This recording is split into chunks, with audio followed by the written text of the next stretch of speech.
गेल्या 3 दिवसापासून म्हणजे गेले 2 दिवस जास्त, आज पाऊस कमी झाला आहे. मोठ्या प्रमाणामध्ये जे पाऊस वाढला जिल्ह्यामध्ये, विशेषतः पश्चिम भागामध्ये. त्यामुळं मी काल मुंबईवरनं आल्यापासून जिल्ह्यामध्ये दौरा करतो आहे.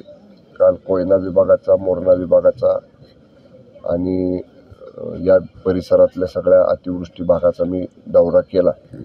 आज मगाशी येताना सुपणे मंडळातल्या काही गावांची पाहणी केली. आता इथून मी पुढे साताऱ्याला जाणार आहे. कोयना धरणामधनं काल सायंकाळपर्यंत साधारणतः 95,000 क्युसेक्सचा डिस्चार्ज आपण केला होता. तो आता आज सकाळपासून थोडा आपण कमी केलेला आहे. कालची वॉटर लेवल या ठिकाणची पाहिली मी आता प्रांत अधिकाऱ्यांना आणि मुख्याधिकाऱ्यांना विचारलं.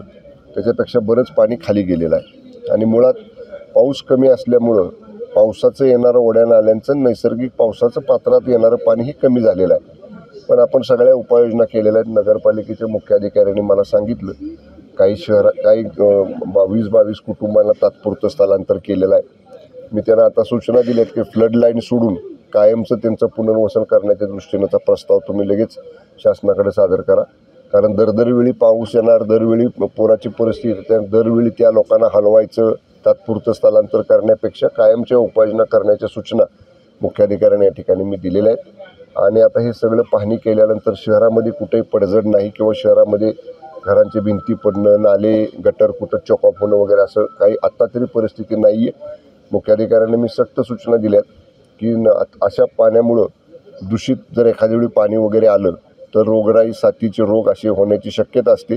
तर त्या अनुषंगानं फिल्टर प्लॅन सुस्थितीत ठेवून बाकीच्या ज्या काही ट्रीटमेंट्स आपण पाण्याला करतो, नळातनं पाणी येण्याच्या पूर्वीचे त्या कंपल्सरी करा.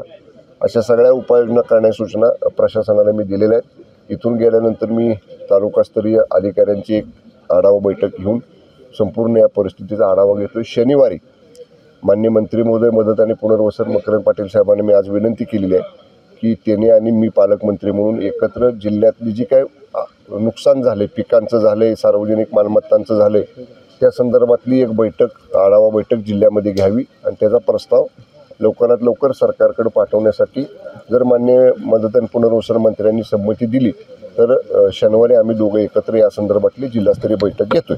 Okay, thank you. एक सवाल था पाटण